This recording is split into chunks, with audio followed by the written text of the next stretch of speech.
Hello and welcome to DDOCast episode 627, recorded live on Saturday, February 6th. I'm your host, Patrick.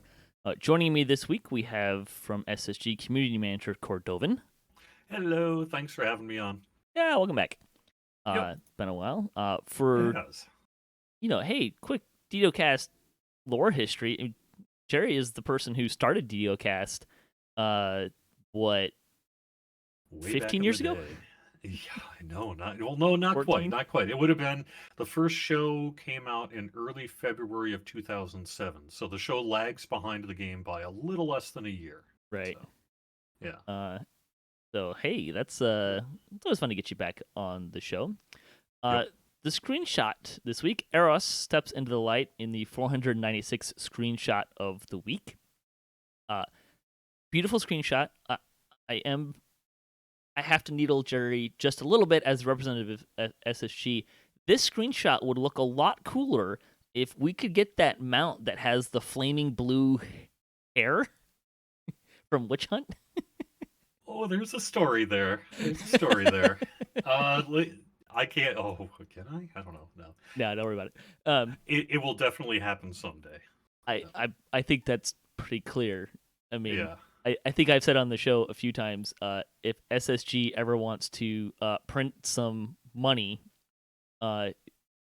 take that horse, change the release that horse, change horse color and hair color and points. I actually think it's a case of one of those things where the item's almost too good, right? Because once you release it, everything else you release around it's not going to look as good, right? So, yeah. Well, just as a counterpoint to that, that would be true until you release dinosaur mounts. Ooh, so good point. Release those, and then we get the oh shoot, it's breaking my Isle of Dread. Is that the right one? Yep. With dinosaur mounts, right? Yep. So you just have to release those horses before the dinosaur. Yeah. Anyways. I'm not confirming that we're going to have dinosaur mounts, but I mean, let's be real here.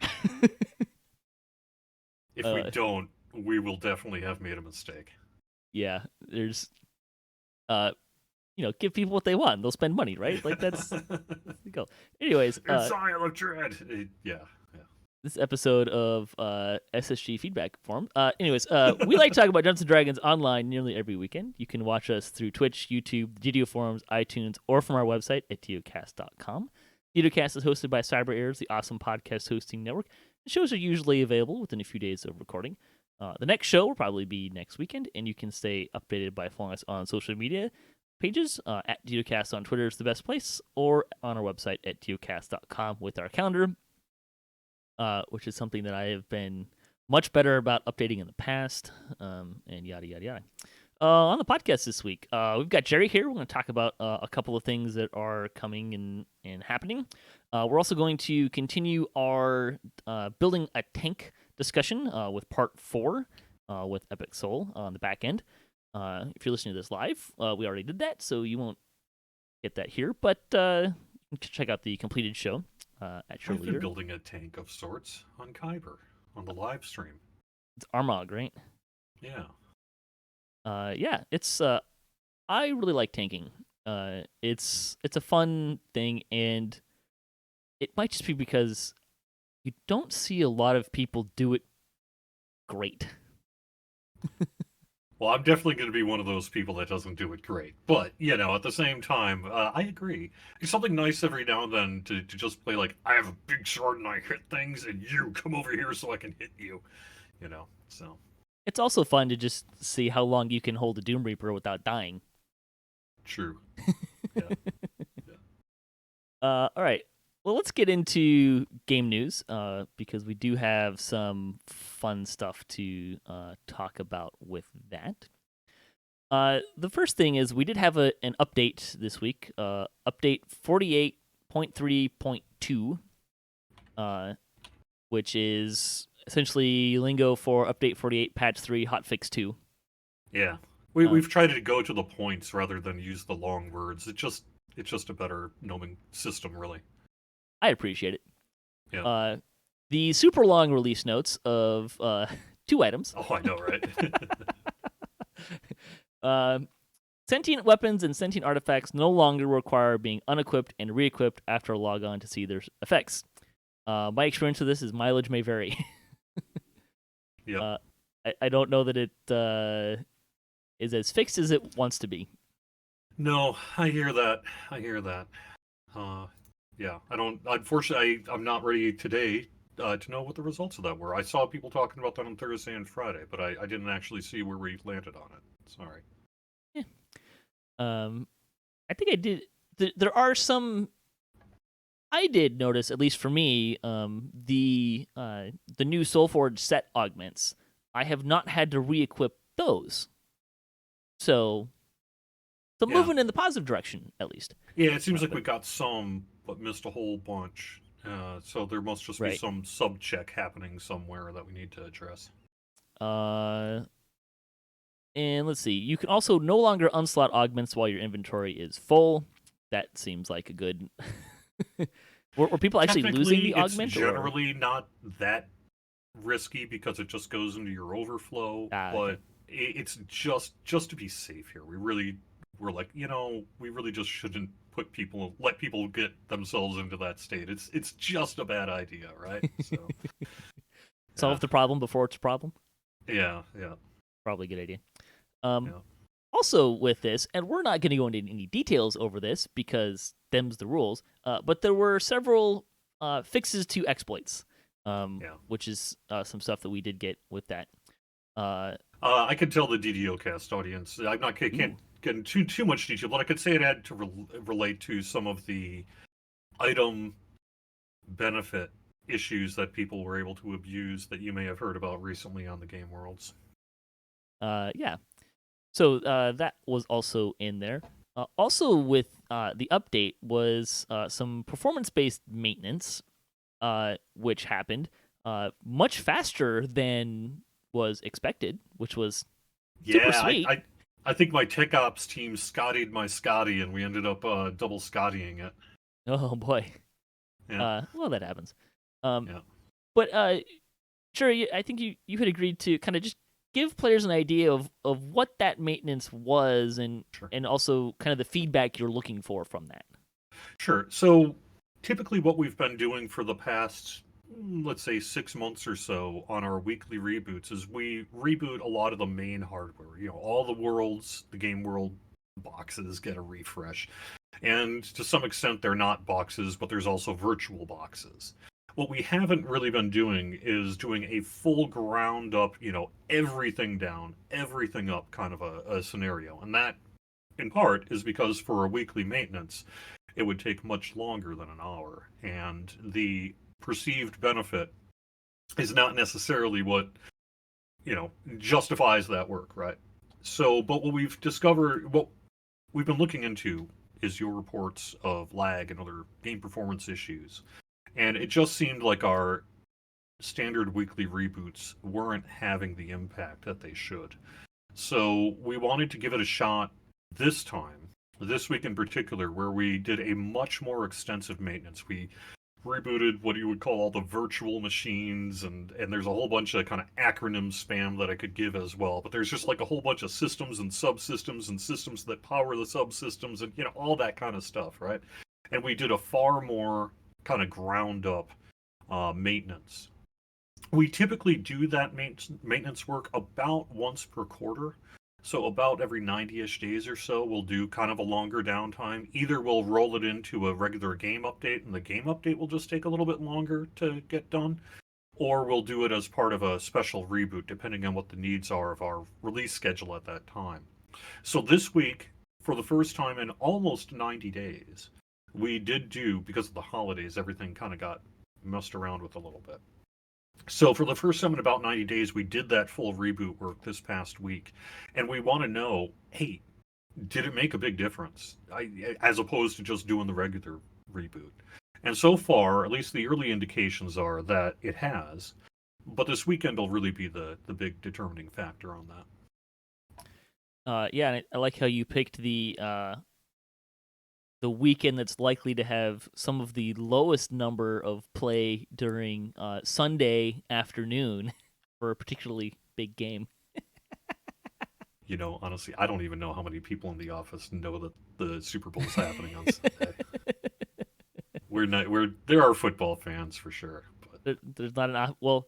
Uh, I didn't even know until Friday, so it certainly wasn't on. Yeah, it was not causative, as you would say. for once in a blue moon, New England is not playing in the Super Bowl, so Yeah. Yeah. Well, that's kind of interesting. So what I'm hearing from you too is that when we see those longer downtimes, with sometimes it's because of a patch, but sometimes it's because you're doing other stuff like this. Mm-hmm. Yeah. So. Right. Yeah, because you'll see things. There are different groups, right? So we'll have like a technical operations group that manages a lot of the server infrastructure. They're the ones that if they have to, they'll be driving down to the data center, all that other kind of thing. And they'll come forward and they'll be like, hey, the environment needs X, Y, and Z to happen just for the health of the environment. And so we'll have to take that into account. And it often comes from those groups. It's like, no, we got to do this now. So let's plan, schedule, figure it out, right? And that's really what was going on here. Yeah. Yeah. So thanks for going through that. By the way, the only sports ball that you really need to pay attention to is when the Packers have a bad day, so you can give Evil Beaker a hard time on D&D night. That's true. That's true. Like, I'm actually I'm not I care about football, American football, but to the extent I do care about American football, I'm actually kind of a Packers fan. So I don't know. There you go. Yeah, I'm like the world's lightest football fan, but I like the Packers. Yeah. Yeah. I also am. I'm a little weird. Like, obviously, I'm a Seahawks fan because I'm from Seattle. We're going way off topic here. But my other two of my other favorite teams are the Vikings because of my family history coming from Minnesota and still having a lot of family in Minnesota, and also the Packers, which is a really odd combination that someone would like two rival teams. But what? Yeah. Let's see. The other thing we want to talk about and let you kind of expand a little bit is SSG is looking for new people on the Players Council. Yes. So can you kind of go into what is the Players Council? Maybe some misconceptions that people might have about that, and what kind of people are you looking to have on the Players Council? Sure. So the Players Council is a advisory group of players that are in a privately run program under a non-disclosure agreement. That means that the things that the players tell the development team in the Players Council don't generally get spread to the wider public. And it gives us an opportunity to have more. They're not private conversations because there's a large group of people who are players, and but we do it as a way to kind of have those conversations that we could have perhaps out in a somewhat more private environment where we can toss around ideas without maybe the worry of overly inflating expectation. We can put forward ideas that honestly we're like, well, maybe this is a bad idea, but let's just kind of get some outside input on it. Maybe this is a good idea, so let's get some outside input on it. Maybe we don't know if it's a good or bad idea. It's just an idea. Let's see what people think, right? And so it's a good opportunity to do that. Additionally, the Players Council serves as a way to get more directed feedback, almost a alpha style program. If you're familiar with alpha and beta programs in video games, it's a little bit like an alpha program essentially, where players will get the opportunity to get an early peek at our systems in particular. It's heavily used by systems, and provide some early feedback that helps shape the direction of it. It's not a voting body. There's no council meetings or agendas that people are voting on, and no one gets to rubber stamp anything and all that. It's more about communication rather than decision making. And it's been going on for quite some time. It replaced, in early DDO history, what used to be called the Mournlands program.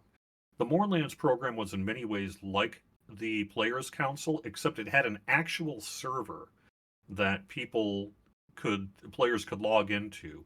And that was a straight, really, from the development build. It would go from the development build to the QA kind of build, and then the QA build would get shoved out onto Mournlands.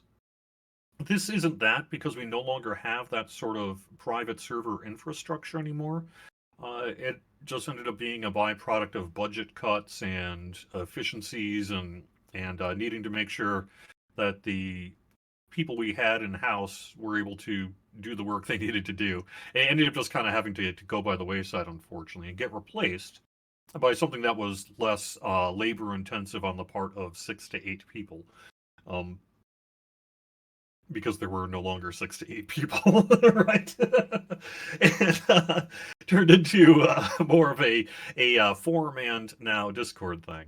So that's really what the Players Council is if you get into the Players Council, you'll go onto a special section of the forums, you'll go onto a special Discord we have set up for it. We'll do some back and forth, like right now, within the past few weeks, Steel Star went on there to talk about some upcoming bow changes that you'll be seeing here in the real near future on Lammania. And things like that. It kind of is a way to brainstorm, gut check, uh, speculate, and then get targeted feedback on things that we're actually planning to do as well. So as a result, it's not for everybody. That's one of the things that's been said repeatedly over the years, but it does remain true. When you start to see the sausage get made, it tends to provide a much more interesting perspective for those who can handle it, but it can also just drive people nuts, honestly, seeing that stuff get made. So it's not for everyone, but if you're the kind of person who likes to um, see the sausage get made and perhaps add a couple of ingredients to it, the Players Council is for you. It's also not the kind of place, like if you're seeing the sausage get made and you don't like the sausage, it's not the kind of place where you're going to be able to say, no, I have formally reject this proposal. You are not allowed to do it. It's not a voting body, right? That doesn't mean we ram things through, but it does mean that it's not a voting body. So, and you're You get not to gonna, taste yeah, test the sausage, but you don't get to yeah. pick what flavors actually. You get to taste test and which ones actually make it to market. Yeah. Some of the negative voices over the years have criticized the Players Council of being a quote focus group, but that's not really an insult, and that's basically what it is. So, okay, you know. So yeah, it's basically a focus group, but it's a little different than maybe the kind of focus group you might see elsewhere, in that it's more of a collaborative conversation than, say, now fill out a survey kind of a thing, you know? As someone who has never been on the Players Council, what I would say, if you are interested in being in it, the two things I would recommend you kind of check on yourself is, one, how good are you at giving feedback? Because giving good feedback is an art form and a skill, and a lot of people are not great at it. And the other thing is, how well can you handle your feedback not being listened to? Or that's different from like being heard. Like your feedback will be heard, but they may have a difference of opinion for you, or you may have great feedback, but because of something else that maybe you didn't consider or you don't even know about, it ends up not being a great thing. Yeah. I would only change that description in that it's not whether your feedback is heard or not. Your feedback Right. absolutely will be heard, and discussed, and you will have an opportunity often to, present whys and all that sort of thing. But if by heard you mean does that end up being what actually happens, Right. then, That's kind of what I was getting at. yeah, The yeah. difference between heard So, and listened to, right? Like yeah, yeah. your feedback will be heard, but it may not be everything that you suggest or get feedback on is not going to happen. Nonetheless, though, the Players Council is invaluable to Right. us. That's why we keep doing it. I think a lot of the people who have been on the Players Council over the years have come away with a better understanding of, okay, so there actually has been a lot of value, even if maybe on an outside perspective, the following 12 things didn't end up happening, but it is not for everybody, right? But at the same time, if you are the kind of person that would love to get into crunchy type numbers, statistics, charts, feedback, if you want to go onto servers and do DPS tests to help make your case, if you enjoy looking at, say, upcoming enhancement trees and providing feedback to it on the forums about how it would interact with various designs and things you like to do in the game. And then, there is plenty of room for wider kind of emotional reaction to things as well in the Players' Council. So I don't want to say that it's all analytical. But this is maybe very much a program for you. And I think a lot of people have gotten a lot out of it. If you're interested, what you need to do is go to DDO.com. You can go to the announcements forum, and there's or is it not the announcements forum? We'll link it in the show notes. We'll make sure that it's in the show notes. It's not in the announcements. Where the heck did we put it then? I'll get that link from Jared. Fine, let me get the dev tracker out and use it myself to find my own post. Okay, you know what? Let me mention that though. So anyway, you'll apply to it. There's a link. It basically goes to like a SurveyMonkey survey if you've ever used one of those things. You'll enter in some information and provide us some feedback on a few things. We want to know how you write, how you speak. We also will need information from you if you do want to join. Things like what's your character, a couple of your characters, what server are you playing on, what's your email address. We do need to get some information, and the reason for that is this is under NDA. This is not a freewheeling place where you can start leaking rumors to the rest of your guild. If you do that, you will probably find your game account banned. And you will be removed from the program. But so we do need to have that fairly secure environment. And the reason we do that is because it is a place for us to some extent, let our guard down, if you can imagine it, and give players who might not be comfortable providing feedback to an audience a chance to provide far more direct feedback to us, where they can, they can say things that they might not want to say, perhaps, or not feel comfortable saying in a large crowd, or they're not the kind of person who is perhaps comfortable speaking in front of a large audience and would prefer to do something a little bit more private. And the Players' Council is great for that. But it does mean you are signing a non-disclosure agreement. And that is a legal document that you are signing, saying that you will not be leaking information or providing information about what happens on the Players' Council outside of the Players' Council. And it is a big deal if you do it. So something to keep in mind there. Which is the main reason why I've never been on the Players' Council.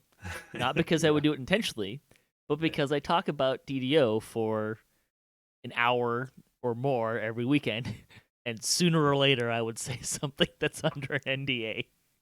I was on Moorlands back in the day, way back in the day. I was on Moorlands. Yeah, I could probably do it. I just don't. That would too much work. it did take some doing, that's for sure. So I would have to have that conversation with myself every time. Wait, can I say it? Can I talk about this?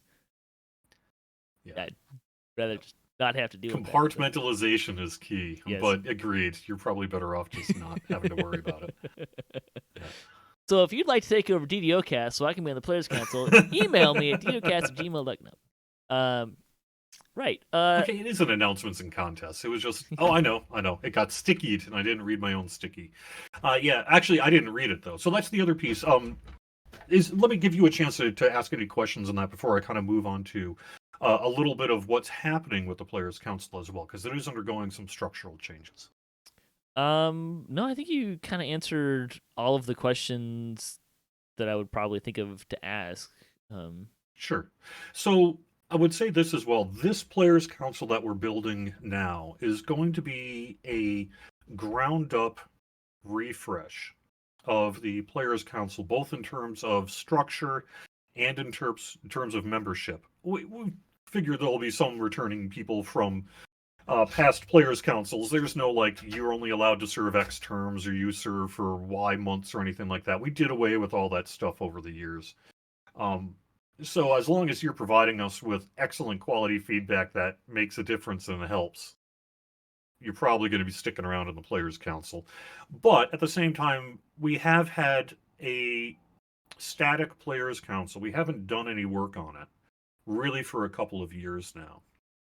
When when we transitioned into Standing Stone Games, I did a bunch of work for both DDO and the other game on their Players Councils, and then time has not permitted to do a lot of that infrastructure work. We have not had time to do a refresh, and that has led us to perhaps go a little bit too long between accepting applications for it. So we really did want to get on that, and so that's what we're doing here right now. Is we're taking your applications. We expect to have a whole bunch of new members on the Players Council, a few returning players, but we really do want to kind of shake things up and get a new generation, as it were, almost, I guess you could say, of the Players Council. And that's going on right now. So you have until February 14th. That is not that long away from now. That's like a little 8 days to apply to the Players Council. At that point, Kokuma Jobo will be going through the applications, and we'll end up putting together a list, and we'll narrow it down. And we are currently, I think, targeting to send out applications in early March. I think early March is about the time that we're going to do this. So players can expect, like, if they're interested in being the Players Council, you'll sign up, fill out the survey. Yes. And then you're going to go through that and pick some people out. Yep. And then there'll be another app. That's when they'll get the application. Yes. Well, no, that's when they'll get an email basically saying, "Hey, got your application. We'd like to invite you to the Players Council." Okay. And then they'll have instructions about what to do there, which is pretty basic stuff. So there's a one-step process to get on. There's not an interview or a second. Yeah. Right. We have a lot of applications. When that post was made on January 29th, we had 240 applications within a couple of hours. So just to give us a sense of just how many applications we have to sort through, quite a few, as it turns out. But that doesn't mean we don't want more, and we will be going through everyone's applications here. So this is not paid. This is all volunteer. But we also try to be very mindful of how much time we ask of participants.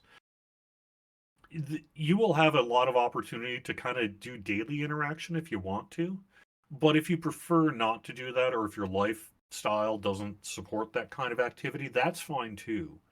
There's no minimum participation requirement other than if you're really just never talking to us, eventually we're gonna, replace you with someone else. I guess I would say the other big structure is that change is that under recent years, really since about 2014, 15-ish, the DDO Players Council has been run by me. It's been basically a one-person show. And that has had to go by the wayside just due to the fact it really is not how it probably should have been done. Remember that this was a replacement for the old public QA server, the old alpha QA server called Mournlands.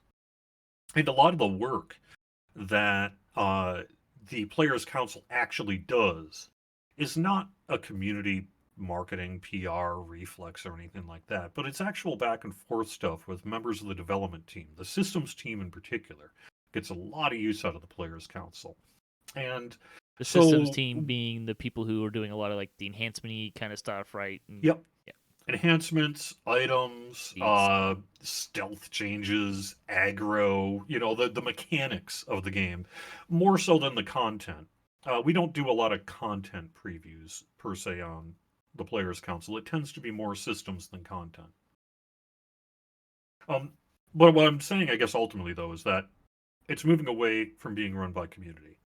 I'm no longer running the Players Council. Congratulations. Instead, Kokuma Jobo is. I will be helping him. I'm still going to be plenty involved, but it's no longer a function of the community person to actually do the applications and the day-to-day running of the DDO Players Council. It hasn't been on the Lotro side for about 3 years now. I helped reboot it when we became SSG, but then I ended up giving it to someone over there. He maybe know named Kellier is the forum name, but there's an actual QA team member whose function it is to run the Lotro Players Council. And we didn't have the opportunity to do that same equivalence on the DDO side, but Kokoma Jobo is our associate producer just in the last year here, he became associate producer. And prior to that, he was one of our main QA leads.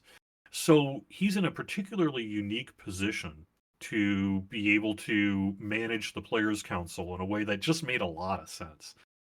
Between his work with the development team and the systems team on the associate producer side and his history of QA and all that kind of thing, it just made a lot more sense to have him do the running of the program. So that's what's going on there. Kokoma Jobo is now in charge. Also, I have to imagine the job description of the associate producer is a lot of lines that say, duties, task as assigned by this person, task as assigned by this person. Yeah, the Players Council itself came from Community. It actually came from the Lord of the Rings side. Rick Heaton, Sapience, is the one who actually got the Players Council structure going back in the day. And then it was adopted on the DDO side one day when I was brought into an office and said, "Hey, Cordovan, hey, Jerry, guess what you're doing?" Yeah, that happened. Yeah. Not that he didn't want to, but I'm just saying that's how it actually happened, right? So that's the Players Council. Yeah. And if you have any questions, there's a thread that you can ask questions in. Probably the best place. Yes, absolutely. You're also welcome to reach out to me on the forums or whatever. I'd be happy to talk to you about the Players Council. That's just fine. You had mentioned earlier about misconceptions, and I think we did cover that pretty well. But the main misconceptions I would like to reemphasize is that this is not a voting body, and this is not something where they will have direct control over what does or does not happen in the game. But they will have a significant amount of influence to what we end up doing. And I think maybe the other misconception I've seen kind of float around, I don't think you really touched on, is we're not building a representative body in the sense of like the House or like a government representation. Right. You just represent yourself. Exactly. Each Players Council member is brought to the council because of what they say on that application in terms of how they played the game, what they like. We don't want someone to represent other people. We want you to represent yourself only. And the reason for that is that through a diversity of membership on the Players Council, we can get far more, I guess you could say, data-driven feedback in a way that you wouldn't if it was one person trying to provide their impression of what other people's impressions are about a system. Right. Ultimately, it's my job, among others, to know whether or not the community likes or does not like a thing or is going to be mad about a thing. What we want to know particularly is you like to play stealth. We're making an aggro change shift. How's that going to impact your gameplay? Or let's say I'm a heavy role player or a heavy permadether, or maybe I particularly love the hardcore seasons, or I love clerics and I only play healers. Whatever it is that you bring to the Players Council is what we want that feedback on. We're less concerned about you saying what you think other people will think. Okay, moving along. Wanted to mention, hey, the Snow Peaks Festival is running through February 9th, which is Tuesday, which I assume means that it's going to run until the server comes down for the weekly restart. Yep. As is typical of events, since something has to get turned off, and it's generally better that gets turned off when the servers are down and there's not people running around. We don't actually have to this time. Oh. We could theoretically just flip a switch and shut it off, unlike Rezia, where everyone would get stuck in the world if we did that. But no, it's just coming down during our regular reboot. Yes. I did hear something interesting. Saw something interesting that you said that there isn't some that you would like to get the anniversary cookies to go into the cookie jar, uh, and that's Yes. work that would like to have happen. Just don't have a No. timetable on it. I either I misspoke or got misinterpreted. What I actually mean to say is we will be doing this. I Ooh, just don't know if it's going to be in time for the anniversary yet. sure, Yeah. is happening. Yes. Time TBD. Yes. Fair enough. Um, we did. I think I heard that Lammania might be coming soon-ish. Yes. As a matter of fact, next week. Woohoo! You don't know this right now, but in my personal opinion, that's the news of the week. Uh, so the raid that is part of the Fables of the Feywild expansion is going to be getting its first preview on Lammania next week. Could say Monday, probably Tuesday. Probably Tuesday. Could potentially be Monday. And that's going to have a couple of different things. It's going to have the anniversary event preview, and it's going to have our first raid preview. And this raid is a little bit different than any other raid that's ever been released in the game. And I can't spoil it, and I don't want to overhype it. I don't want to set people's expectations, but oh my god, can I not wait until people see it on Lammania and start giving their feedback. Looking forward to it. Yep. And I'll just throw out some prognostications because people love it when I'm totally wrong with these, which I have been going on for a while. But I would hazard a guess that if we're getting an anniversary preview and along with the raid preview, we might see an update before the end of February with both of those things, since the anniversary event usually comes out with the anniversary, which is the end of February. Yeah, at least what I depending what happens, of course. But my current understanding is we're probably doing 2 Lammania previews and then releasing it. So that would, assuming everything goes on track, that would probably put us at roughly, I'm going to say roughly February 24th for probably when that's going to happen. But, give or take a few days there. Fingers crossed, everything goes well. Yeah, it'll be April. Yeah, no, it'll be probably February 24th. This is 2021, not 2020. Things are going to go better this year. Yeah. No, I look forward to hopefully hearing people sing the raid's praises here next week. I'm still kind of half waiting for something to pop up in the game, and the reason for it being in there is a developer saying, "Look, I was trying to entertain my kid who's bouncing around my home office, and he helped me make this." No, it's neat. I mean, I don't, like I said, it's the danger, of course, is that I dramatically overhype it, and then when people see it, they're like, "Oh, that's it? What? No." It's neat. I think it's real neat. The last thing that I just wanted to bring up is just to quickly ask you is, hey, where's the producer's letter? And 2, with that, Coco Majobo, he was like really adamant this thing was going to come out in January. So I feel it's only fair that he be on a weekly Wednesday lunchtime live stream soon to have to answer a bunch of player questions. Yeah, welcome. I'm not, welcome to my world is kind of a mean, cruel thing to say, but yes, Coco Majobo, welcome to my world. Now your world. So, but yes, the actual answer to that is we have what could be a second to last draft that got circulated on Friday. And depending on what happens there, typically, it's a letter from Sev, right? And he does do the main writing of it, and it's all in his voice, and it's what he wants to say.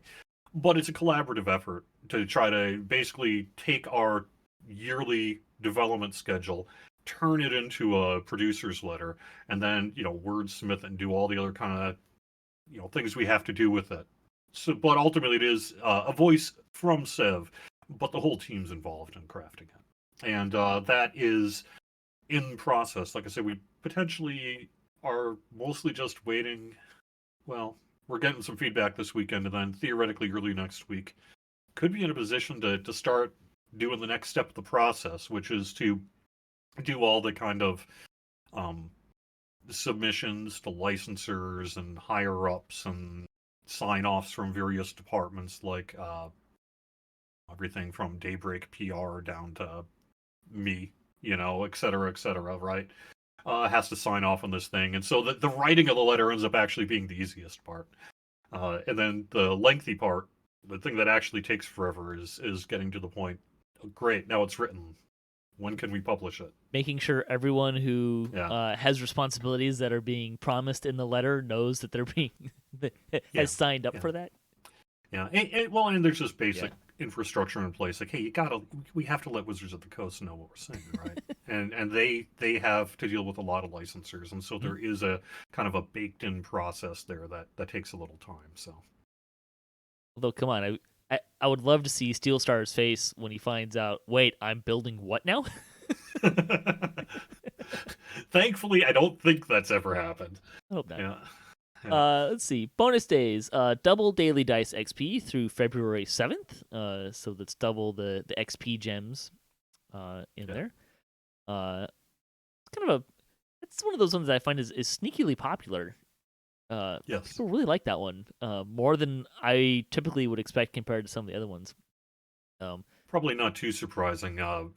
It's our biggest gold roll weekend of the. I'm sure. Yeah. I typically do not do such things because this is a great way to ensure that I will roll really low on my gold rolls. I just usually forget.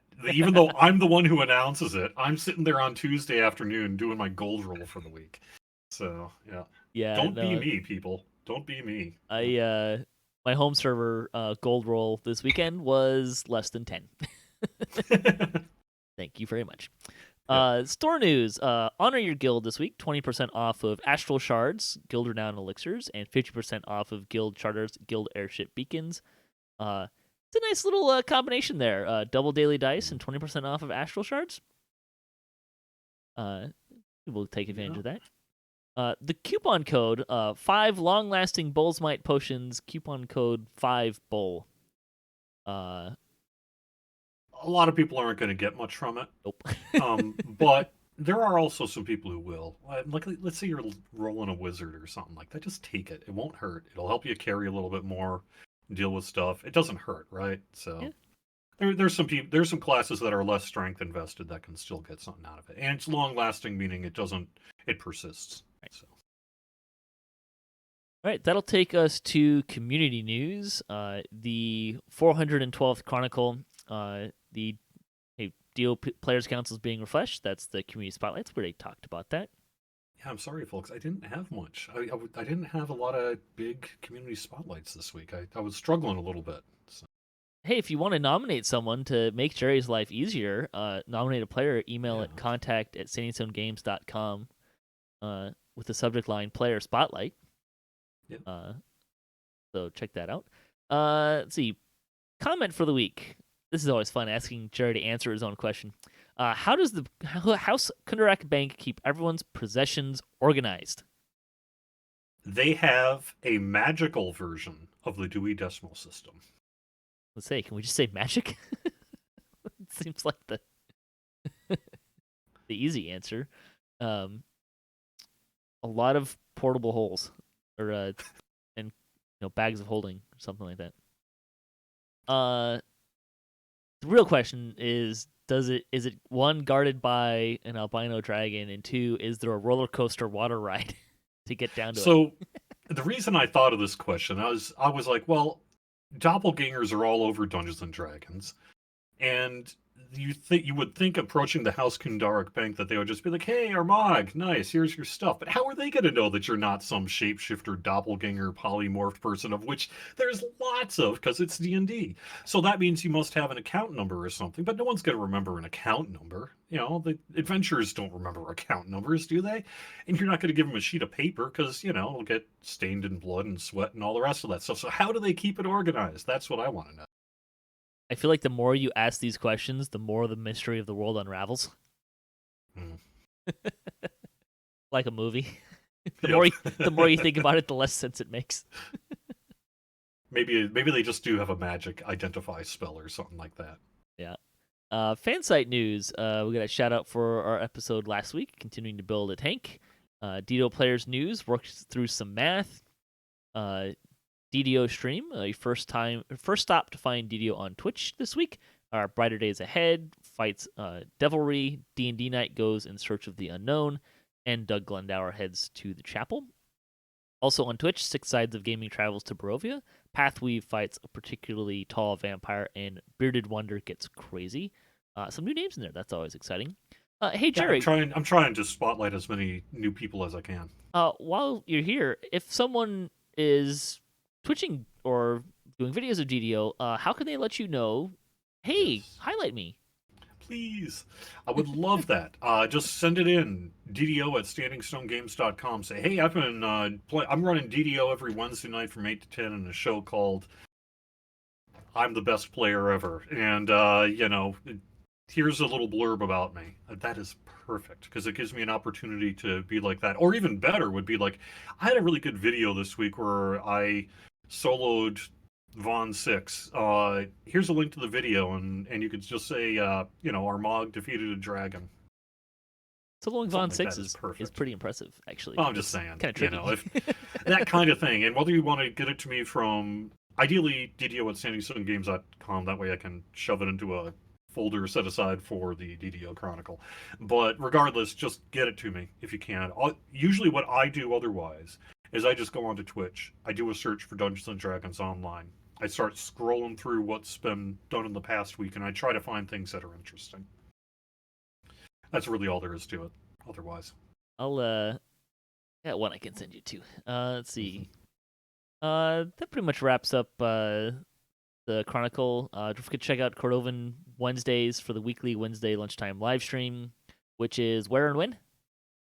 Noon Eastern, twitch.tv/DDO stream. In particular, other than the standard news and stuff, I'm on Kyber for the short term.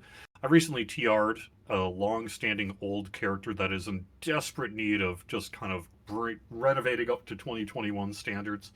So I'm going through a past life. I'm currently doing low-level stuff, but I'm working to get this character in a much better place. So if you're maybe thinking, part of my thinking of this is someone said you should try to do a short series on someone who maybe is coming back to the game after a long break, and wants to kind of know a little bit more about how to get their character brought up to speed a little bit. And so that was really the motivator for this little series here. TRing is a great place to start. Yep.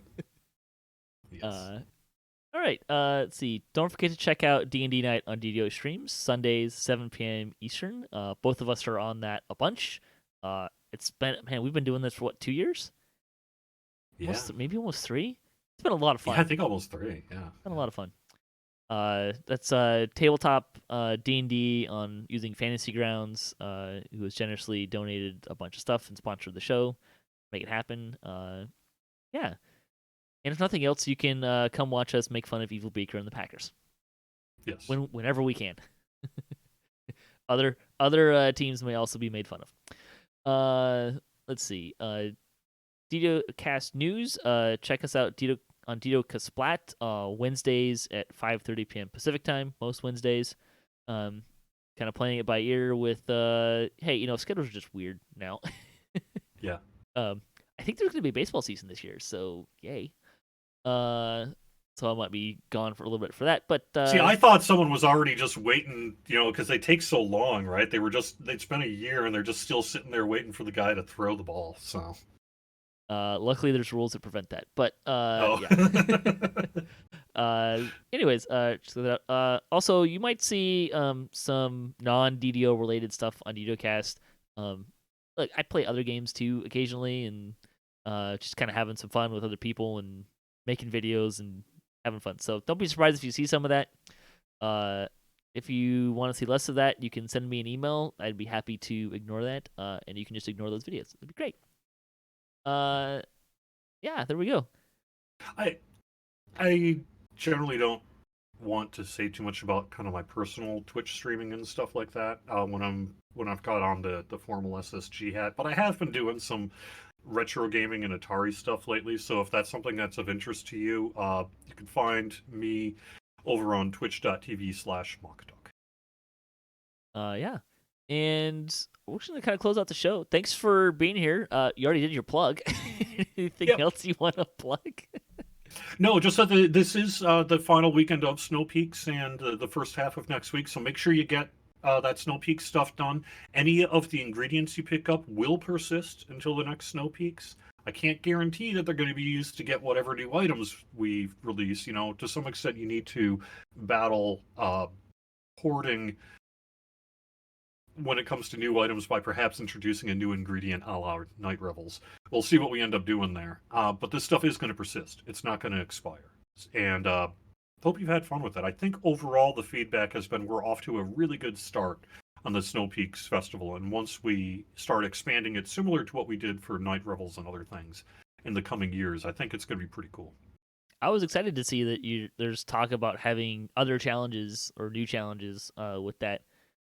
And I'm really curious to see how a loop in the snow slide could work. So the core start of this was that, you know, over the years we had a lot of feedback on Rezia that it was just too tough. There were the haves and the have-nots, those who could figure it out and those who couldn't. And then there was a third group who just jumped off that one roof over and over and over again, right? But anyway, you know, so with this very first Snow Peaks, we're like, this is one for everybody. This is not a challenge. I mean, it's using challenge tech, but this is just a casual, fun thing to do. But future years, you might start bringing back some of those things. If, you know, it's not as easy to do, and perhaps offers some different, more, whatever. You know, should be pretty cool though. I found it to be particularly helpful for I'm in a meeting and not fully paying attention to either thing. I'm gonna go run some snow slide, and I'm watching football. If nothing else, this is finally the year we got that darn snowman creature companion out into the wild in a much wider way. Yep. Yeah. Definitely got that myself.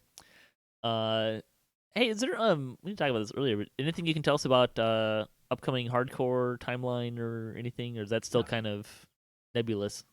It's still kind of nebulous, other than we currently have penned in around March. Okay. So that's next month for our next season. It could slip into, let's say, early April, maybe even go as late as mid-April to start if something happens. But I think we're looking at approximately that time frame for the next hardcore season. Cool. Mm-hmm.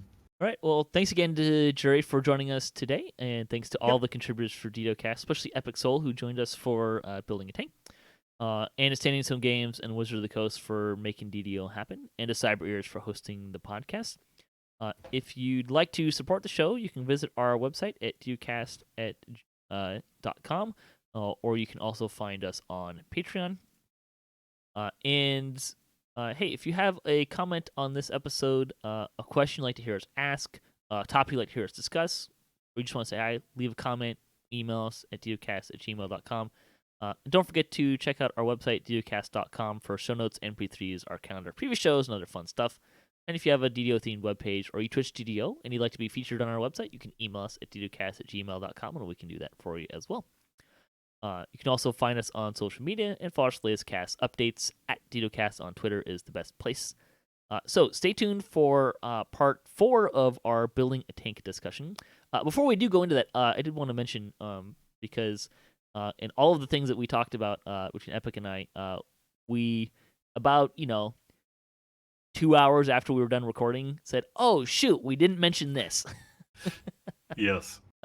So in talking about gearing, we didn't mention linguistic items, which reduce the cooldown of, among other things, Intimidate by 10%. Not a huge amount, but it is helpful. And also, keep an eye out. We mentioned it kind of in passing, I think, but keep an eye out for extra intimidation uses. So Half Elf gets an extra use for intimidation, so you can intimidate twice as often. Bears and shifters also can use the spell Maul or Great Maul, which can also sometimes trigger and intimidate as well. Really helps with the tanking stuff. So I'm actually going to be making a shifter today. One of my other play characters, this one on Talanis, just ERTR'd, and I'm going to be doing my shifter life here on it. So I recently made a shifter, a poor man shifter bear tank is what I'm calling it. So not a Nice. lot of past lives on it. I'm really enjoying it. It's been a lot of fun. So Cool. in any case, stay tuned for part 4 of building a tank.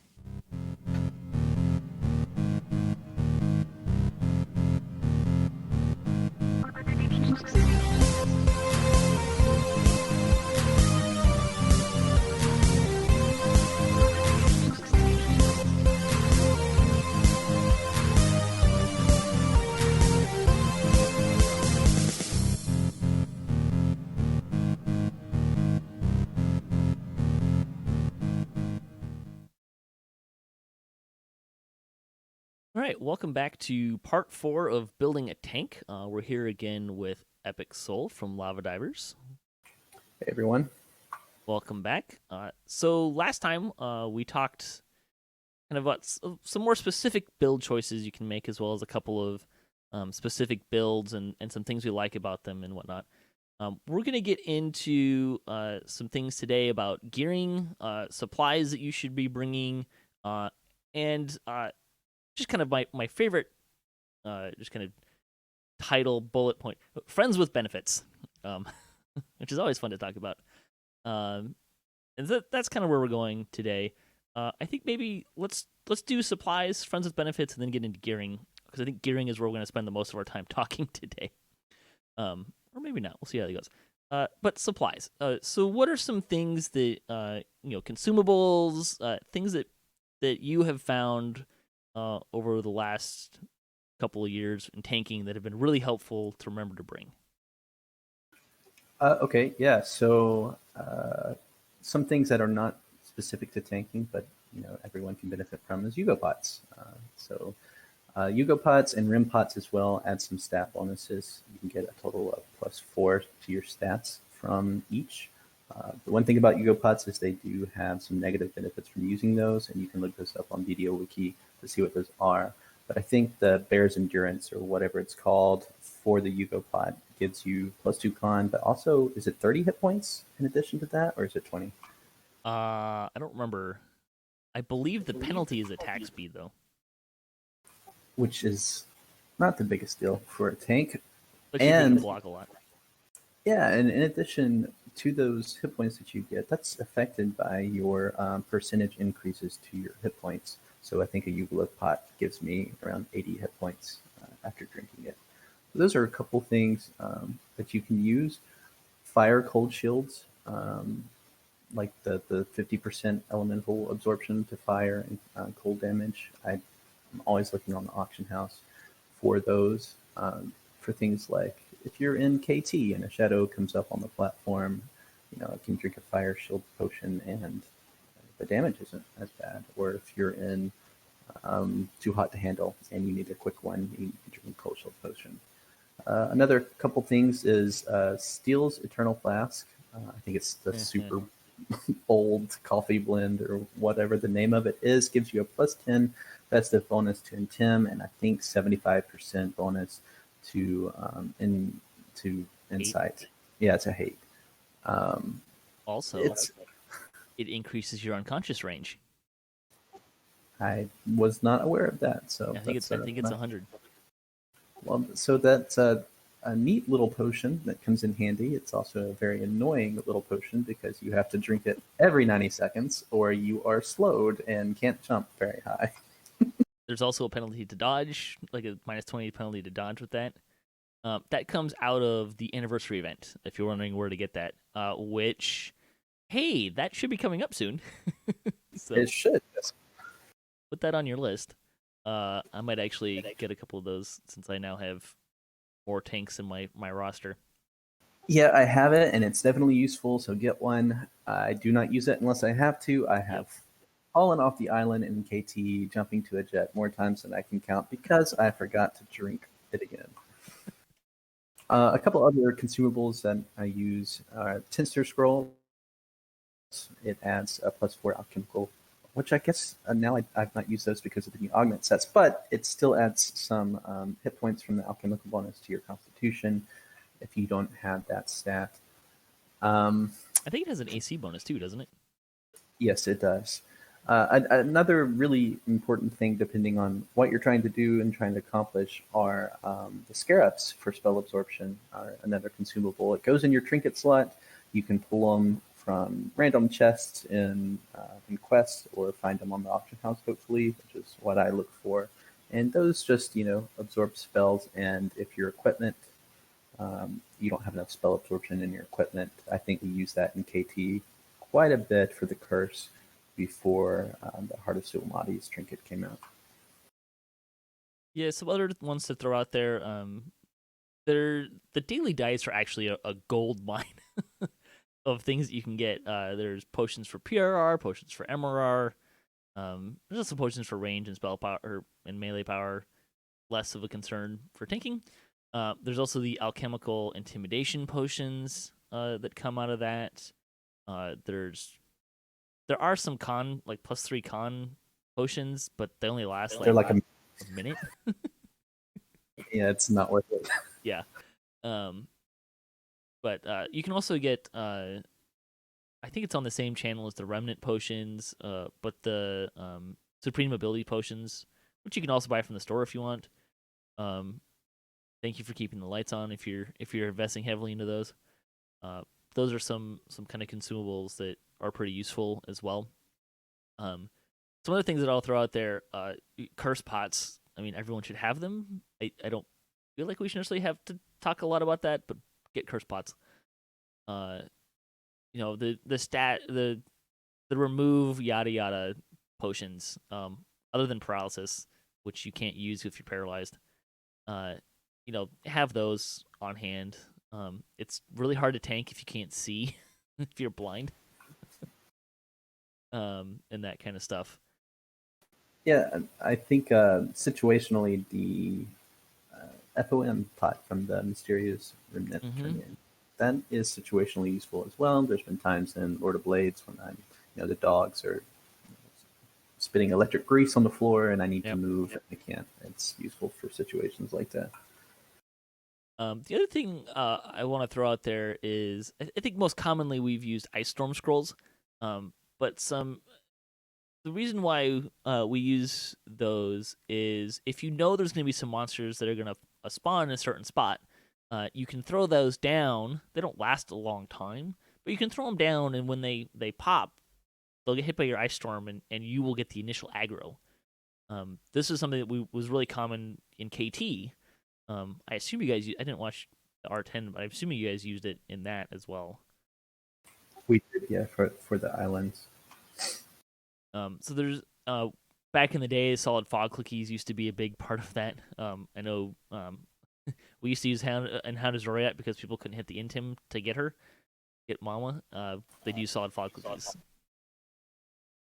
The only thing about that in R10 is the ice, which you've already mentioned. They don't last very long at all, so it's just continual. Yeah, you run around, but they are very useful. Yes. Let's see, anything else? Clickies. You want to move on? Yeah, all that stuff is great.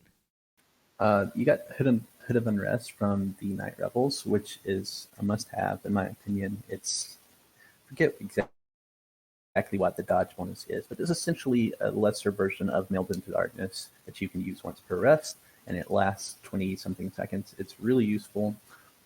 Dark Discorp clickies, whether from Greensteel or from the Orb from Strahd. I don't know the name of that off the top of my head, but those are also very good clickies for a tank. Can you think of other clickies? Just like the standard, I think it's helpful to have at least a greater heroism clicky. If you can't cast it, a death ward clicky. The ones from White Plume Mountain are great. The legendary one has 3 mass death ward clicks on it. That's really useful. Trying to think what else is on my hotbar. Harper's Pen, that's a good one. Yes. Boy, how did it take us that long to get to that one? Preferably the greater one. Yes, I have the greater one on my hotbar, and I use it. That's remove crowd control from yourself every 5 minutes. So that can be really helpful. And I wouldn't necessarily say they're clickies, but any type of spell absorb items that you can get are very useful. I think I have all the ones that you can get from gear, and I use them frequently. Just really quickly for those, Pale Lavender Ion Stone, which you have to, it's kind of a random loot drop, and then you have to upgrade it Dreaming Dark. Do that before you wear it, so you get to keep it. Jewel Cloak from Maze of Madness, Mage Star from Haunted Halls. There's the new ones from Too Hot. Yeah. The gauntlets from Too Hot. I feel like there's another one that we're forgetting. Those are kind of the main ones. I particularly, if you're gonna go after a couple of them, the ones that I recommend are the trinket ones, because trinket tends to be more of a swappable thing for me in my gear set than some of the other ones. But yeah, those are nice. The only thing about Pill Lab is the number of charges it takes is dependent upon the level of the spell. As with the other ones, it's normally just one charge. Another clicky that I've come to appreciate even more is the not the Caneth boots of propulsion now, but the new ones from Lord of Blades that has a 5-minute cooldown for pretty much a free wing for a tank or any other build. Repulsor boots is what those are called. The reason why those can be helpful is if you get chained, you can still use that and jet out. Which, if you're running like Vision Destruction on a higher difficulty level and you get chained in a circle, that might be something to consider. Yeah, that's all I can think of off the top of my head. Yeah. Pretty good list. A Night Shield or a Shield Clicky. Particularly if you don't have immunity to magic missiles from somewhere else, that's really nice. That tends to be a bear tank problem, as opposed to the other ones, because there's, I think, barbarian, fighter, and paladin all have ways that they can get immunity to magic missiles. There's also the Feydark Illusionist tree has it in there, but you can get some. There's a great level 21 shield clicky, 3 charges that last 20 minutes in kind of a big deal. Yep, that's a great clicky. I farmed one for an alt not too long ago. As a note in hardcore, I did a tank for 2 seasons, and the first 2 seasons of hardcore, and season 2 I actually built a bear tank with 1 level of favorite soul just so I could cast Night Shield. It's worth it. It was very helpful.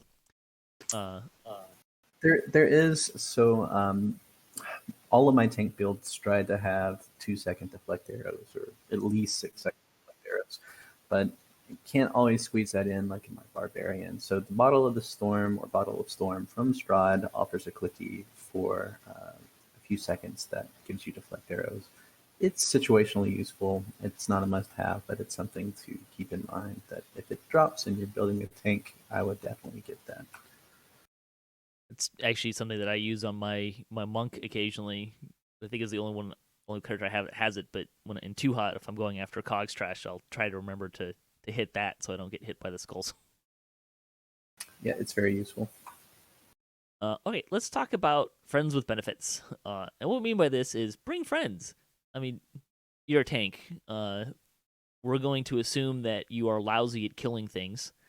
You can swing a sword for show. It might do some damage. But we're really talking about expecting here, pushing raids, difficulty, or you're just doing raids in general, maybe pushing Reaper stuff. So what are some of your favorite abilities that other people can bring for you as a tank? I don't like your assumption that I'm not killing things on my tank. I guess with the barbarian tank, you have Visage, right? Visage barbarian, yeah. You're right. So a few things that on my tank, whether it's my barbarian now or my paladin, that I enjoy to have if I can. I've got one is bard songs, of course. So Bard songs are useful for several reasons. They're useful for everybody, but for a tank, they have some bonuses that just aren't tied specifically to the buffs that the song gives you. So Deific Warding gives a stacking, I think it's plus 20 at 10 stacks to PRR and MR. That's a feat we talked about in the previous episode. And Bard songs proc those stacks, so it permanently gives you plus 20 to PRR and MR in addition to the plus 10 that you're already statically getting from the feat. So that's really useful. Favorite Soul Beacon buffs, those are useful not just for the PRR and MRR that they can get the tank, but the skills that you can get from the beacon buffs has become more useful with the introduction of the Lord of Blades. On R1, I think he has a 153, 154 in Tim check. And if you can't get there, Favorite Soul Beacon buffs are usually the quickest way to get there because Favorite Souls are, widely available for most groups, and we'll have access to that. One that we've started using in our KT R10 run is an Artificer. So as any tank that's been tanking for a while knows, the old Tovin cookies used to give you a Radiant Force Field along with a positive energy infusion, which is 10% to your hit points for 5 minutes. They've changed that. The Tokens cookies no longer do that. So having an Artificer in a group to cast positive energy infusion on you for 10% hit points is really useful for, I would say, higher end content to where you would want as many hit points as you can get. A side note on that is it can be extended. So for any Artificer out there, it'll last 10 minutes while the debuff is not extended and goes away after 5 minutes. So you'll get all your hit points back as an Artificer after that. Those are some friends I'd love to have in every raid group. Of course, healers. Healers are great. It's kind of almost a given. You don't have, although look, if particularly in hard, it's a little bit of self healing goes a long way. My paladin tank is not nearly as good at this, but back in the day when the Arty tank was really popular, I could solo an island on hard because I could reconstruct myself and had lay on hands and healing hands and all that stuff. But yeah, healers are very helpful. The other one that we want to mention is Healing Salve, which is from the Alchemist.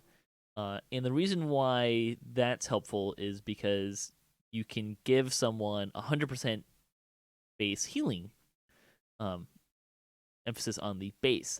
Now, the only people that's going to really help are undead tanks and construct tanks.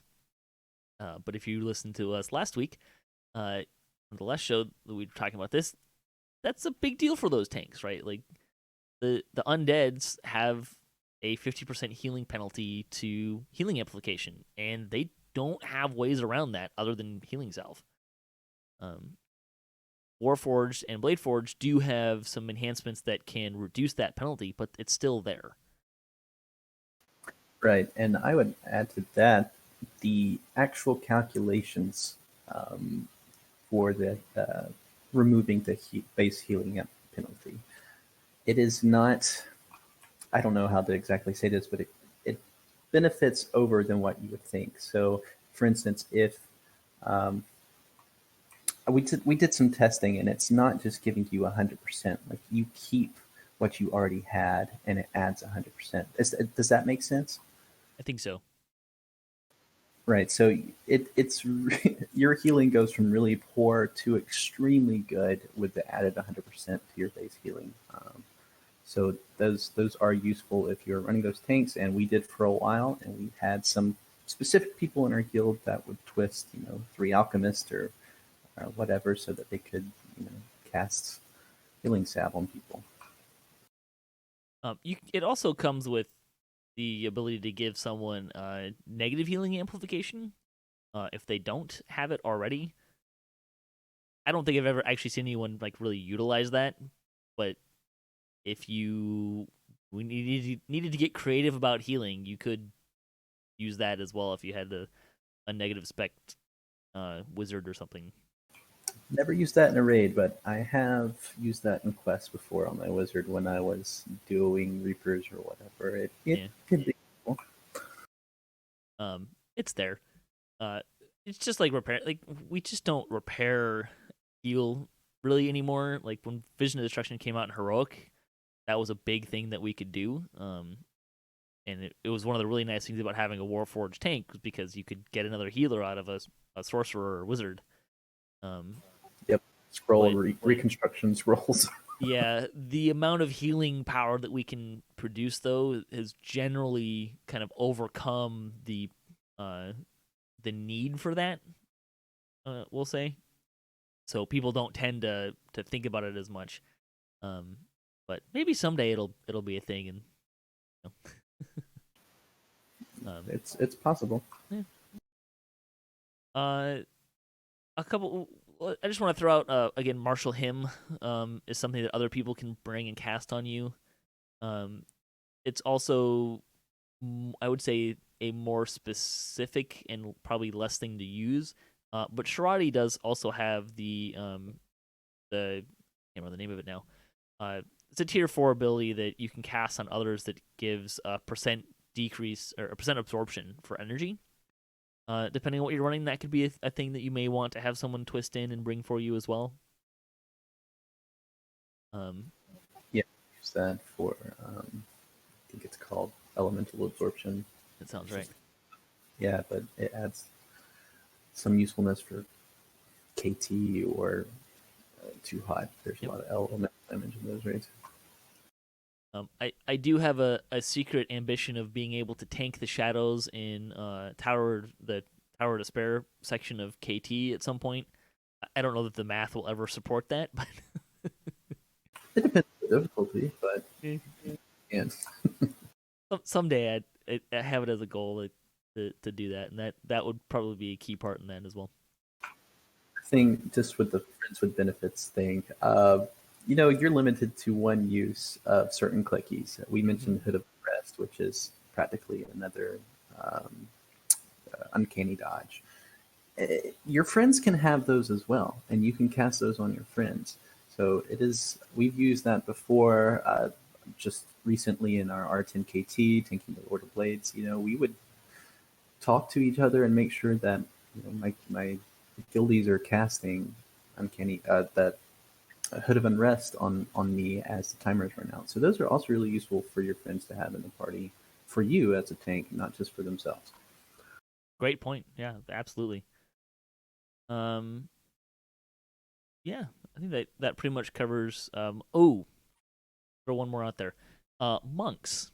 Let's talk about monks for a brief moment. Positive monks have buffs that, among other things, the Earth Positive Earth finishing move makes you immune to stuns, which, depending on how you're doing Lord of Blades, that can be really helpful. So he can't stun you and then use his big slam attack. So that's a good point. All right, let's talk about gear. And I'll tell you right off the bat, there's going to be kind of two trains of thought here. One is a very high investment, and one is going to be more low investment.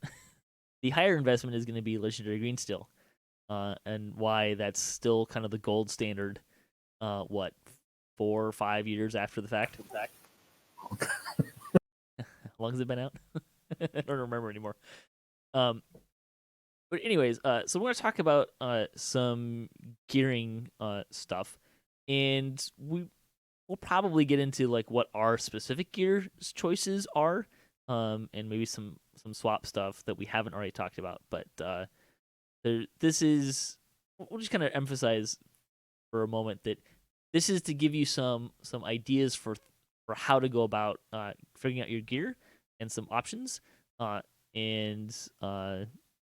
yeah, we'll just go from there. So, Mr. Epic, talk to me about gear for a tank.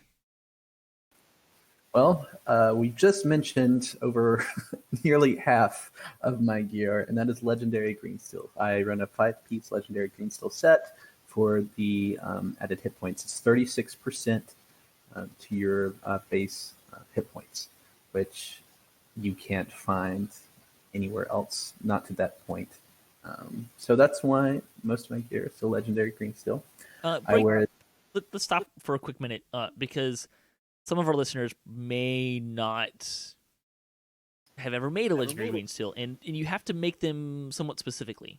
Let's cover that a little bit. I wish I could say that go to the DDO wiki and you will understand everything. That is not true.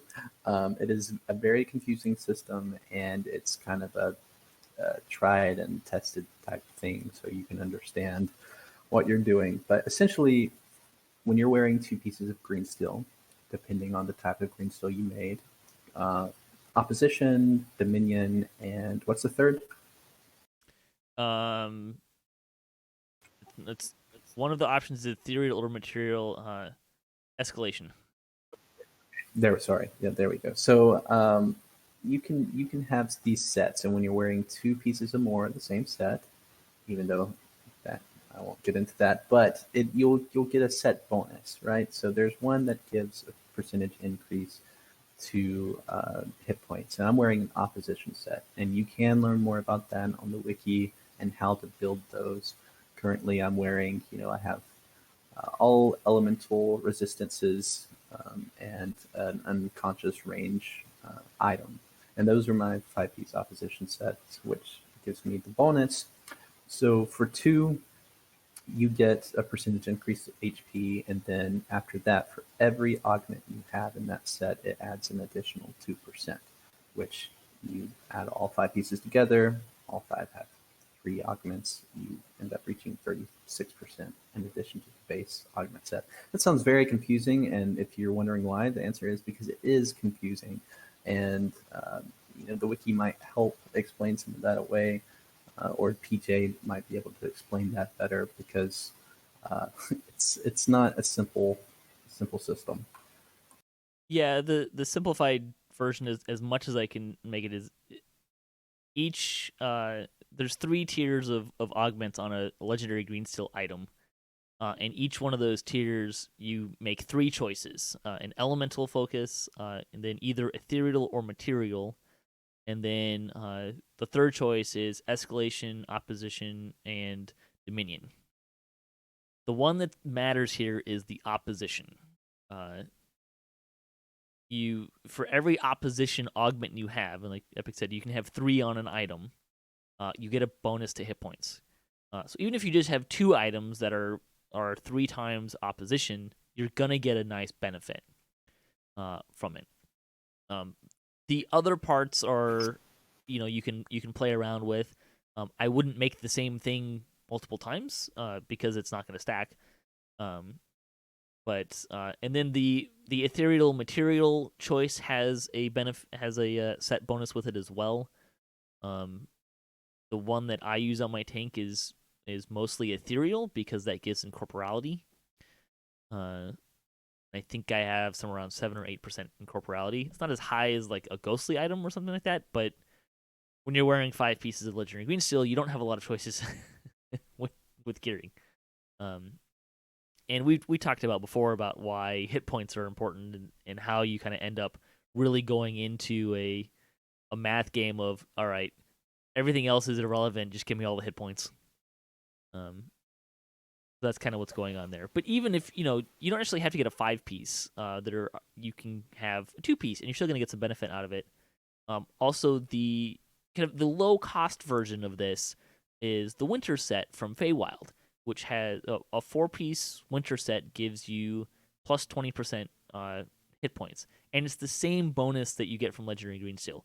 So the 2 don't stack. So that is also a way that you can go about that. That's actually what I am doing. I'm currently putting the finishing touches on my new bear tank, which is a what I call my poor man's bear tank, which is I'm not putting a whole lot of investment. I'm not going to go make green steel for this character. I'm going to be using the winter set from Feywild. Yeah, it's unfortunate that the math game there is hit points, because LGS is the best option, but it does lock you into using LGS, which is not always fun. So after years of wearing that, I would really like some other options. without sacrificing, its capability of handling high-end content. But currently, in addition to the LGS, I'm still using the Sharn Guardians of the Gate set. It's a 3-piece set: the chest, the necklace, and the third piece is helmet. Yes, that's right, the helmet. The artifacts, it becomes interesting because there are some that are situationally more useful than others. By and large, right now, I'm using the Heart of Sulamades. It's artifact trinket. You can get it out of the Legendary Edition of Destruction raid. It is a fantastic item. I love it. The only other one that I use now, in addition to that, for the most part, is I have a second one set up for the Stolen Signet, which is Charisma, Exceptional, Intimidate, 11, and some Electric Absorption, I think. Sounds right. Yeah. We should mention the Heart of Sulamades. The reason why that's very nice is it has an immunity to curses, which for Vision of Destruction is helpful because you don't get the healing curse. For Product Nemesis is helpful because you don't get the curse that does 3,000 to 4,000 damage on R1. And for us specifically, trying to push R10 KT, yep. Dragon does a curse, has a couple moves that puts a curse on you. And the only way to avoid that curse is spell absorption. And that got really expensive because we're talking about, purchasing, ways, I forgot what they're called now, the spell absorb trinkets. What's the name of them? Scarabs of Spell Absorption? Yeah, Scarabs, there we go. But so when this trinket came out, that got rid of having to use spell absorption for the KT Dragon Korkaza. That curse, if it hits you, you might have a split second to drink a curse pot, but it does a lot of damage in mid-play. So that's why I mainly wear that. It also has +5 quality bonus to Constitution. It has some evil absorption, some fire absorption, which is really good for some current in-game raids right now. So that's my go-to artifact right now. In addition to that, weapons, I'm using the Labyrinthine Edge for the, I think it's called Blood Rage. Enhanced Blood Raged, I think. Yeah, so if a mob hits you or if you kill a mob, you have a chance of getting Enhanced Blood Raged, which is some bonuses to your Constitution and I think your Strength as well, but I only care about the Constitution. That's nice when it procs. It lasts. It might be 2 minutes. It might be a minute and a half. It's very nice. It's longer than you think it's going to be. Yeah, it's great for a tank because, you're getting hit. And each time you get hit, you have a chance to proc this 2-minute buff that just instantly gives you quite a bit more hit points. Some other options, I've already mentioned swapping a few things like the Stolen Signet, and I need a higher Intim. So there's 2 tank helms for the Sharn set. There's one that you can get from quests.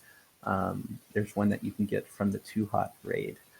They're very similar, but there's a couple differences. One gives an insight bonus, an insightful bonus rather, to your Intimidate, which can be useful for Lord of Blades if you're trying to hit that 153. Another thing that you can, consider swapping for are some absorption items. We've talked about Sheath, which is 50% absorption for elements, but your items stack with that. So depending on what you need, the Stolen Signet has electric absorption, and I have a few other things that have, maybe fire or cold absorption, depending on the situation. So I made a set of rings myself from Kenneth Crafting that have all the different elements of absorption, and they just live in my bank. And when I need them, I go and pull them out. Yeah, and there's you can also craft, I think, insightful, elemental resistance on those as well if you don't have that in your green. But that's generally, I would like to say that's my current setup, but that's been my setup aside from the trinket since Sharn came out. This is just, it's best in slot for the most part, and there's not a whole lot of options. You talked about the winter set. It is not a terrible set by any means. It's nice for the investment that's required.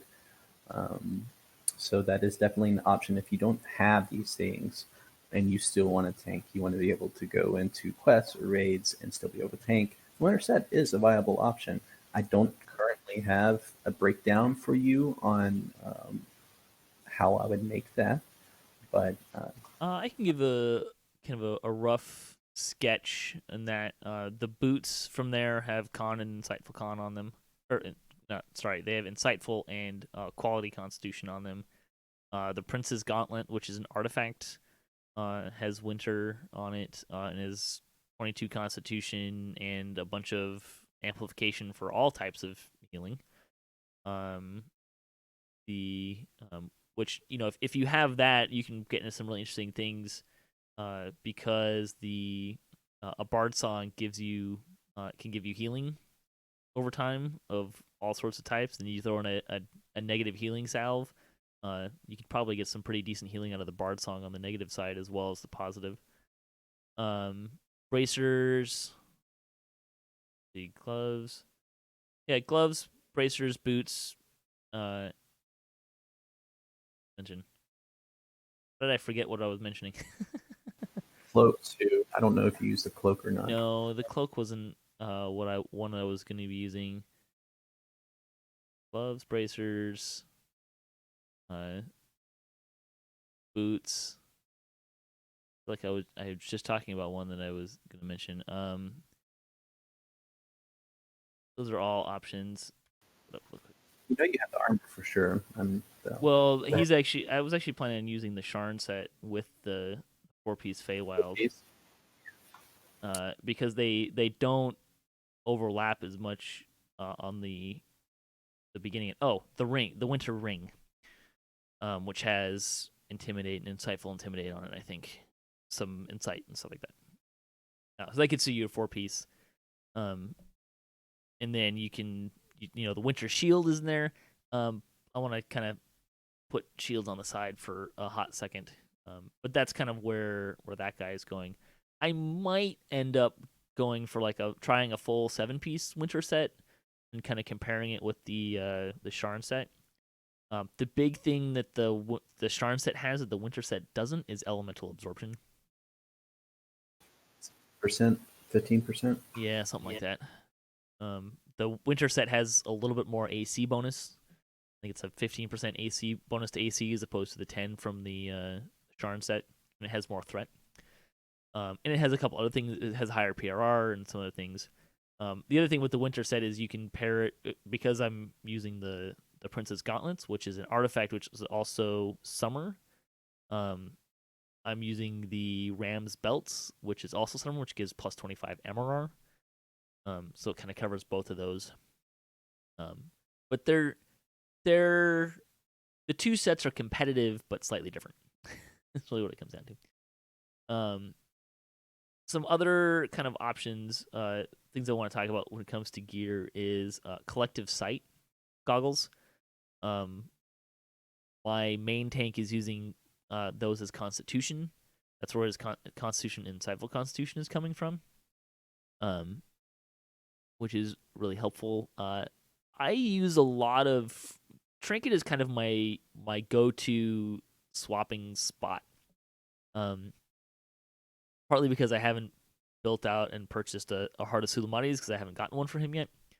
But there's a lot of kind of trinkets that I find that are helpful to pull in. So I have a Slave Lord's trinket that I use for some things, although less so now. But it has quality Constitution on it, which if I'm not using, depending on what shield I'm using, can be relevant.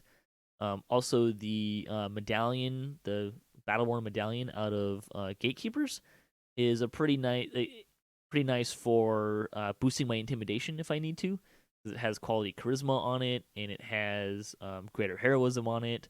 When I get one, I'm going to throw an insightful charisma augment in there to kind of boost that as well. So that's kind of like my boost my intimidation some more augment. we should mention the ring from Mark of Death. That's exactly where I was going to go as well. Which has insightful sheltering, some insight, some threat generation on it, and intimidation 25, which I believe is one of two items that has intimidate 25 on it. I believe the belt out of Deathworm also has 25. And I don't have insightful sheltering on my gear setup, so it's a great item. Yep.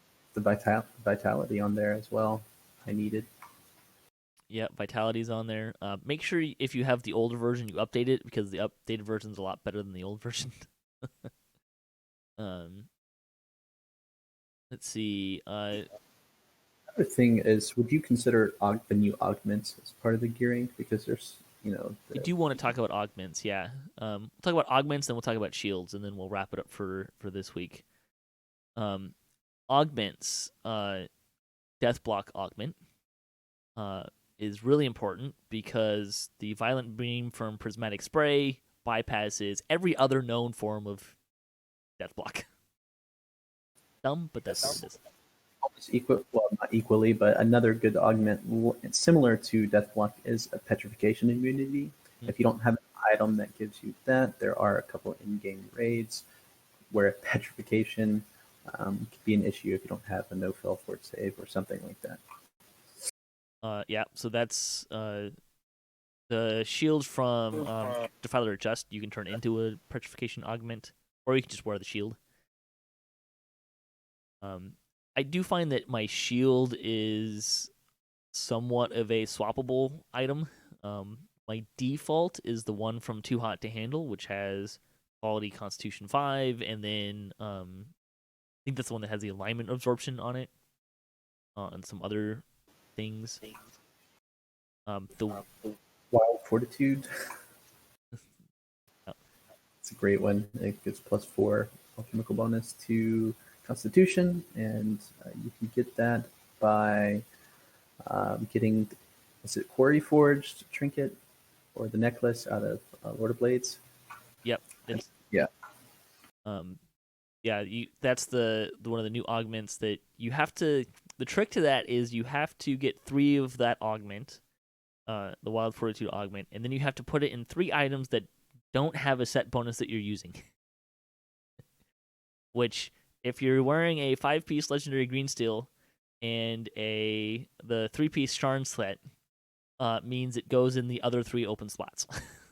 That takes away a lot of the difficulty deciding where you're going to put that. Yeah.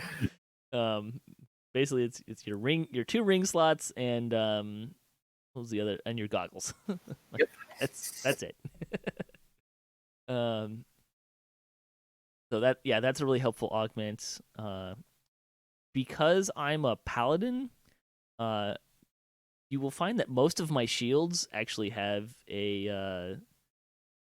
Actually, I think I might have put it in my weapon now, but I tend to try to slot in a devotion augment if I don't have devotion on my gear set somewhere, just because it really helps with the lay on hands and stuff. Those are all some really good options. There's a couple other trinkets out of Gatekeepers that have some absorption of good or evil damage. I have the alignment shield, which I can use instead. But alignment damage is becoming more common in raids these days, so that's something that I would recommend you kind of think about and consider having. There's also the greater heroism augment that you can get from Wild. That's useful, but don't be fooled. It will not protect you from fear. Yeah. Augments are, especially if you're going with the 5-piece set, Legendary Green Steel set, you really are stretched when it comes to augments. The advantage of the winter set is you can augment the living daylights out of it because you have augment slots everywhere. So you have a lot more options when it comes to augments in that regard. And there are some augment sets that also do PRR, MRR. may not need them if you're using the winter set or the Sharn set, but they're there. Let's talk about shields, because I don't know about you, but I have a golf bag of shields. Not really a golf bag of weapons, but I have a golf bag of shields. Okay. Just some things to think about. We'll talk about getting to know your enemy and some metagame considerations next time. But the one that I kind of want to highlight is the Winter Shield while you're blocking, gives you a bonus to PRR, which you may or may not need depending on the rest of your gear, because it's an insight bonus. So it's not going to stack with insightful filtering, but it's higher. It's an insightful 50. Yeah. There are also a couple of shields that have the Mirror Shield, I think, is one. The PDK Shield, I think, when you're blocking, you get an insight bonus to MRR. So that might be a consideration, depending on what you're facing. They also some shields also have, like, when you're blocking, they have a elemental absorption. Those are all, again, if you're facing Lord of Blades, elemental absorption, not that important. If you're facing Korkaza or you're in too hot to handle, elemental and alignment absorption, more important. So Mirror Shield can be found on the Lunar Eclipse Shield, which is a tower shield from Too Hot. Yep. But there's also a shield out of Ravenloft from one of the quests that has it as well. I think it's actually the Mirror Shield. It's actually called. Well, there you go. And I think it has, if I remember rightly, the Lunar Eclipse has just has the blocking percent absorption, and then the Mirror Shield has the blocking percent absorption plus the blocking insightful MRR on top of it. So okay, yeah, Lunar Shield is just the MRR, I believe, in addition to its other, like, alignment absorption 30% stuff. But those are some shields that you can start playing. You can play around with a little bit and spin yourself in circles about which shield should I use in which situation. There's one thing that I occasionally do, and that is not use a tower shield. You have the option to use a heavy shield, which allows you to get your dodge a little bit higher than using a tower shield. Normally isn't going to work because I need some of the stuff that's on the tower shields, but that is something to consider. It also requires you to have dodge from somewhere. This is true, yes. If your dodge is only 5, switching from a tower shield to a heavy shield, not so much. We didn't talk. I don't know if we talked about it before with Benton, but there's a bunch of enhancements that you can take that increase your maximum dex bonus on tower shields, which also means you can have more dodge with the tower shield. So, mileage may vary. All right, I think that about covers what we want to cover here. So we'll have. Next time we'll talk about kind of more planning for what you're going to face. Be kind of the direction there. So thanks for joining us. If you would like to see kind of some of the tanking stuff that we've been talking about, the Lava Divers have a bunch of videos on the forums in the achievement section about the different raids that we ran. I don't know why I'm saying we, because I wasn't actually in most of those pushes, but if you want to see some of what's going on with tanking, you can get a glimpse of that from those videos as well. Thanks for listening, and thanks to Epic for joining me again. Yeah, good to be here. And if you'd like to support the show, you can visit our website, DDOCast.com, or you can support us on Patreon. And you can find show notes, past shows, and more on our website. And you can find me on Twitter at DDOCast. That's the best place on social media where you can follow us for the latest cast updates.